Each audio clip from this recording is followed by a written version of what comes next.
Zbulohet arsyeja vrasjes së influenceres 23 vjeçare teksa ishte live në TikTok.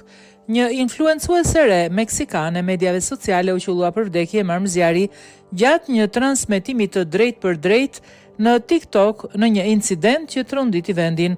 Vdekja e Valeria Marquez, 23 vjeç, po hetohet si një femicid, vrasje një grua apo vajze për arsye gjinore, deklaroi prokurori i rajonit të Jaliscos. Sipas autoriteteve meksikane, femicidi mund të përfshijë dhunë degraduese, abuzim seksual, një marrëdhënie me vrasjen apo ekspozimin e trupit viktimës në një hapësirë publike. Marquez u vra në sallonin e bukurisë ku ajo punonte në qytetin e Zapopan nga një burg që hyri brenda dhe qelloi.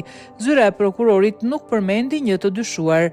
Pak sekonda para incidentit, Marquez u pa në transmetimin e saj të drejtë për drejtë në TikTok e ulur në një tavolinë duke e shtrënguar në krah një lodër pellushi. Vajza dëgjoi duke thënë: "Ata po vinë", përpara se një zënës fond e pyet: "Hej, Vale?" Po i përgjigjet ajo, dhe në atë moment qellohet në gjoks dhe në kokë. Marquez, e cila kishte afro 200.000 ndjekës në Instagram dhe TikTok, kishte thënë më herët në transmetimin e drejtë për drejtë se dikush kishte shkuar në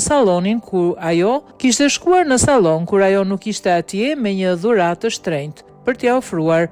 23 vjeçaria, e cila duke i shqetësuar tha se nuk po planifikonte të priste që personi të kthehej.